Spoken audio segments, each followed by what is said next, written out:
లోకేష్ గారికి సంబంధం ఉండదు. ఏ పవన్ కళ్యాణ్ గారికి సంబంధం ఉండదు. ఎందుకంటే వాళ్ళు చెయ్యాలనుకుంటే సందుకి ఇట్లాంటి షాపులు పెట్టించేసి ఇట్లాంటి ఇండస్ట్రీస్ ఇప్పుడు 1.5-2 కోట్లకు కదా మేము ఇదిగో ఎంఎస్ఎంఈని ప్రోత్సహించే మధ్యలో కూడా అని చెప్పుకుంటారు గర్వంగా శుభ్రంగా. ఎందుకంటే ఇప్పుడు ఇందులో ప్రాణాంతకం కాదని తేలిందని వీళ్ళే చెప్పారు కదా. కాబట్టి నియోజకవర్గానికి ఒకటి పెట్టి పరిశ్రమ 2 కోట్ల రూపాయలతో పెట్టుబడి పెడితే 25 మందికి ఉపాధి అవకాశాలు, అట్లాగే తక్కువ రేటుకే మద్యం, ఇట్లాంటివన్నీ చెప్పుకునేవాళ్ళు కదా. ఎందుకు చెప్పుకోలేదు ఇక్కడ బేసిక్గా అంటే అందులో వీళ్ళకి సంబంధం లేదు కాబట్టి. సంబంధం ఉంటే ఆ పనే చేయించుకునేవాళ్ళు కదా.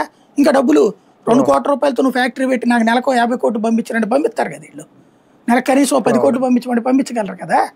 భారీగా సంపాదన ఉంది కదా. కానీ వాళ్ళు అట్లాంటి చేయలే. అక్కడ ప్రభుత్వం పాలసీలో ఒక లోపం ఏంటంటే లిక్కర్ పాలసీలో మ్యాక్సిమం ప్రభుత్వమే పిండేస్తుంది. 100కి 95 రూపాయలు పిండేస్తుంది.